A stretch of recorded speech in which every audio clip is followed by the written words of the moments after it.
when the body screams and the mind panics. You're home alone. Suddenly, you feel a tightness in your chest. Your breathing becomes shallow, your heart races, and a strange sensation runs through your body. Your hands sweat, your mouth goes dry, and an almost paralyzing fear takes over. Not again, you think. It's just anxiety. It will pass. But what if this time it's not? Many people have faced this dilemma. The body sends clear signals that something is wrong, but the mind insists on downplaying them. And caught between the fear of overreacting and the fear of being in real danger, many end up frozen. It's in this confusion between emotional and physical responses that the greatest risks lie. When anxiety symptoms mimic a heart attack, time becomes the enemy, and waiting too long can come at a high price. After all, do you really know how to tell the difference between a panic attack and a heart attack? Knowing how to tell the difference between an anxiety attack and a heart attack isn't just a matter of curiosity. It's a matter of life and death. And unfortunately, it's a much more common doubt than most people realize, especially among those who already deal with anxiety disorders or frequent panic attacks. The truth is, both conditions share similar symptoms. Both can cause intense fear, chest pain, and difficulty breathing. But while one can be eased with breathing techniques and emotional support, the other demands immediate medical attention. The problem is that, in the heat of the moment, it's not always easy to think clearly. And often, out of shame, habit, or simply lack of information, people avoid seeking medical help, thinking it'll pass. Or worse, they take sedatives when what the body really needs is emergency care. This video was created to bring clarity to that confusion. We're going to show you the similarities, but more importantly, the differences between anxiety and a heart attack. With compassionate language and solid medical grounding, you'll learn what to look for, how to respond, and above all, when not to wait.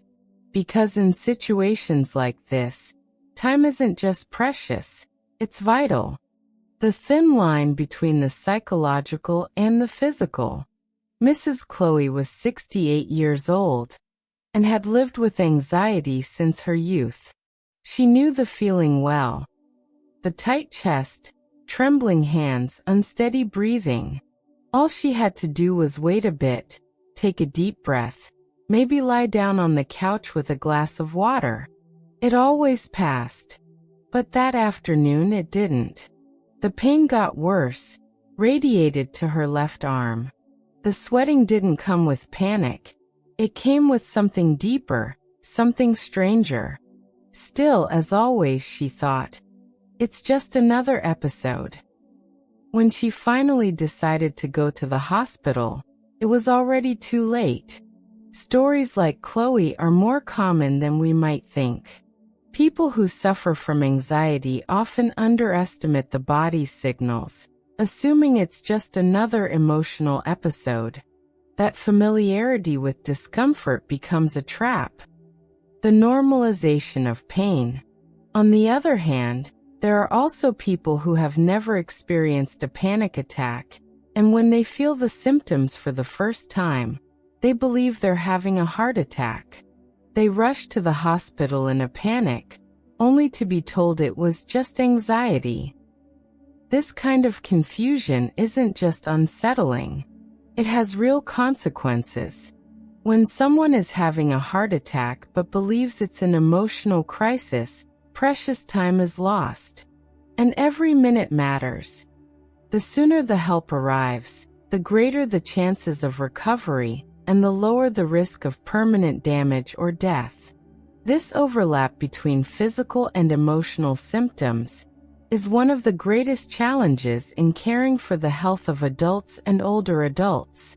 The fear of overreacting, of causing unnecessary alarm, or of repeating a behavior once labeled as dramatic, or weak often prevents people from seeking help. On top of that, our healthcare system often fails to provide proper support for those living with emotional disorders. A person feels pain, seeks help, and if the diagnosis isn't physical, they leave feeling ashamed or at fault. That's why understanding the difference between an anxiety attack and a heart attack isn't just a tool for self-awareness. It's a crucial step toward protecting your life and the lives of those you love. Shared symptoms. Part of the reason so many people get confused lies right here. Anxiety and heart attacks share several physical symptoms. It's not just a matter of perception. The signs really do look alike, and they can fool even those with some medical experience. It starts with chest pain. In both anxiety attacks and heart attacks, the pain can come on suddenly and intensely, bringing a crushing sensation. It may feel like the chest is being squeezed or pressed down. Another common symptom is tachycardia. The heart suddenly races, as if it's fighting against the body itself. It's the kind of symptom that causes real fear, because it gives a sense of losing control, something that belongs to both the physical and emotional realms. Cold sweats, dizziness, weak legs, and shortness of breath also appear in both conditions. In either case, the person might feel on the verge of collapse. That overwhelming fear of dying is reported both during real heart attacks and during intense panic attacks. These similarities are no coincidence.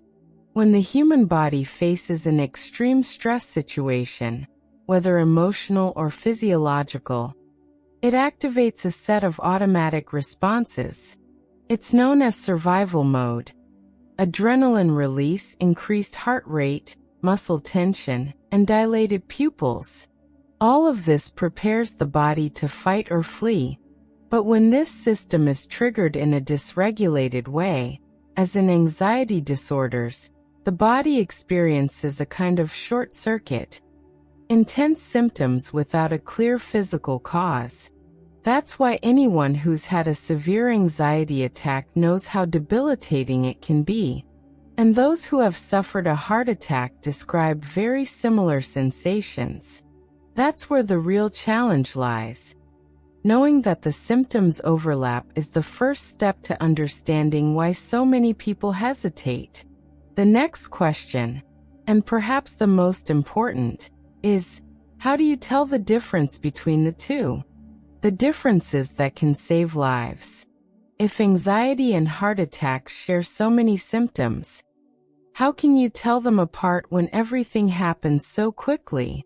The answer lies in the details. Paying close attention to specific signs can help, a lot, in making the right decision at the right time. Let's start with chest pain, the most feared symptom. In a heart attack, it's usually described as intense pressure or tightness, as if someone were sitting on the chest. This pain often radiates to other parts of the body, the left arm, back, neck, or jaw. With anxiety, the pain can be sharp or diffuse, more superficial, and often centered in the middle of the chest. It also tends to disappear or ease after a few minutes of controlled breathing or distraction. Another crucial factor is the context in which the symptoms appear. A heart attack typically occurs during or shortly after physical exertion, climbing stairs, lifting heavy objects, or walking long distances.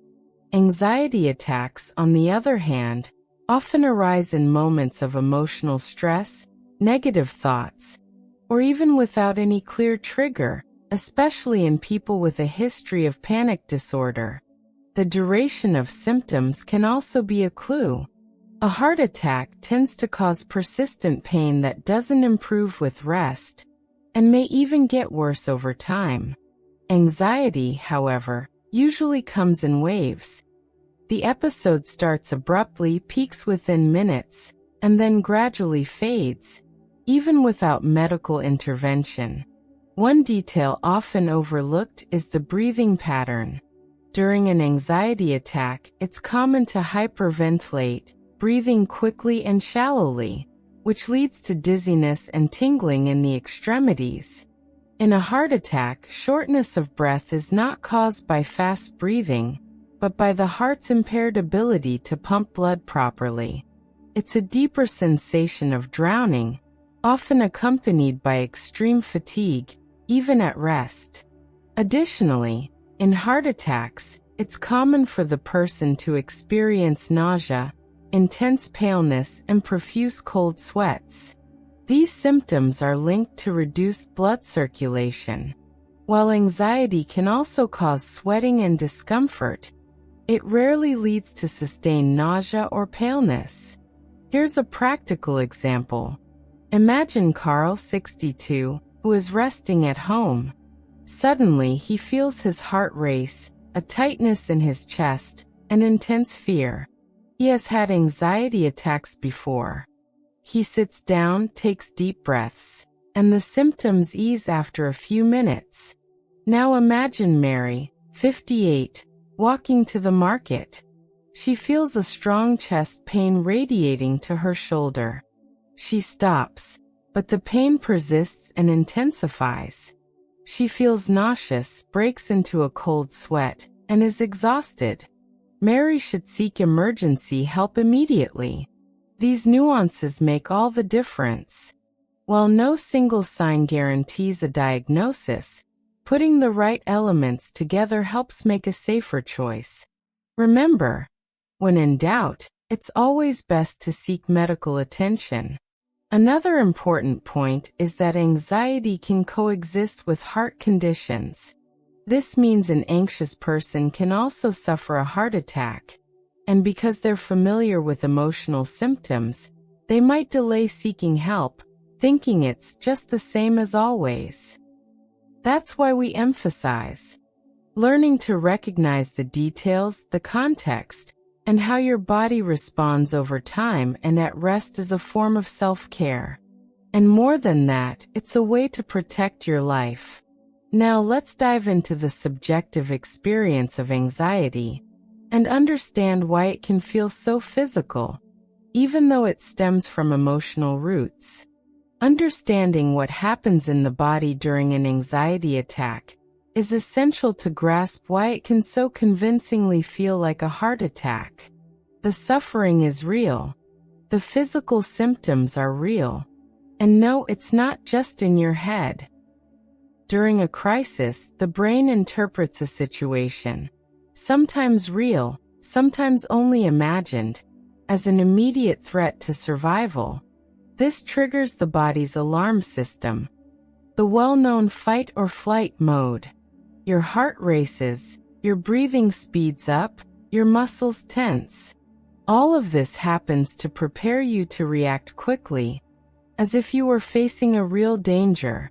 But for people with anxiety disorders, that alarm goes off out of context. There's no lion in the room, no fire, no chase. And yet, the body reacts as if everything is about to fall apart. This process is fueled by a vicious cycle. The fear of the symptoms creates more anxiety, which in turn intensifies the symptoms. You feel chest pain, think you're dying, panic, breathe poorly, get dizzy, and all of this feeds back into the sense of losing control.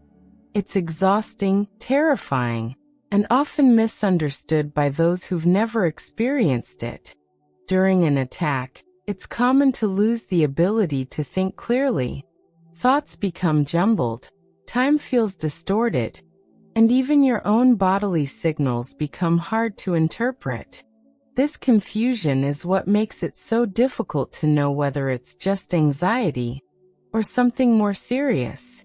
The key point here is this: a panic attack can absolutely feel like a heart attack. And that's why relying solely on past experience can be dangerous, especially because anxiety can also coexist with actual heart conditions. The risk of normalizing pain. Over time, people who live with anxiety learn to recognize certain patterns. the chest pain that comes and goes, the dizziness that appears during stressful moments, the racing heart triggered by the slightest worry. And it's exactly this familiarity that can become dangerous. Many people develop an internal filter. This has happened before, it'll pass. And most of the time, it does. But this automatic recognition, while comforting, can also lead to risky behavior, like ignoring symptoms that actually require urgent attention. This is where the trap of normalizing pain comes in. A person stops considering the possibility that they might be experiencing something new or more serious because the symptoms feel familiar. That habit can delay the decision to seek help, turning critical situations into routine ones. Another important point: some people develop a silent resistance to seeking help. They feel like they're going to bother the ER, or worry they'll be judged as hypochondriacs, or think they're just overreacting. That quiet shame becomes a barrier, and it's just as dangerous as the symptoms themselves. The truth is, people with anxiety need to be doubly cautious, because their emotional history can mask real physical problems. And as we've seen, anxiety and heart attacks are so similar that guessing is simply too big a risk. The moment of choice. You're alone. Your chest hurts. Your heart is racing. It feels like you can't breathe. In that moment, a choice presents itself. Act or wait. This is often the hardest and most critical decision. You ask yourself, maybe it's just anxiety? And then answer, maybe I'm overreacting. But what if you're not?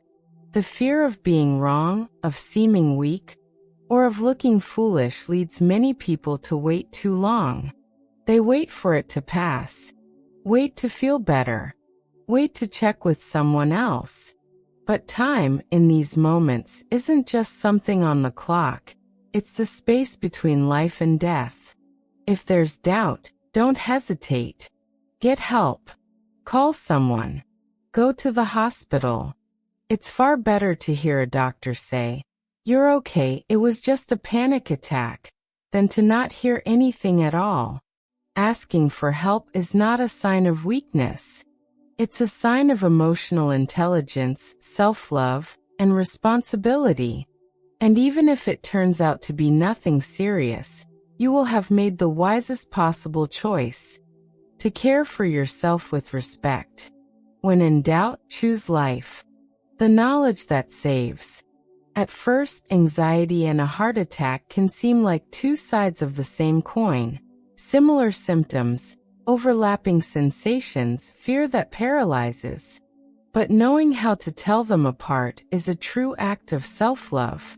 You've learned that although chest pain, shortness of breath, and cold sweats can appear in both cases, the context, the duration, and the way these symptoms show up are the clues that help unravel the mystery. Remember, persistent pain that radiates to the arm, back, or jaw, especially after physical exertion, is a red flag. On the other hand, an anxiety attack usually comes on quickly, peaks intensely, and improves with breathing techniques.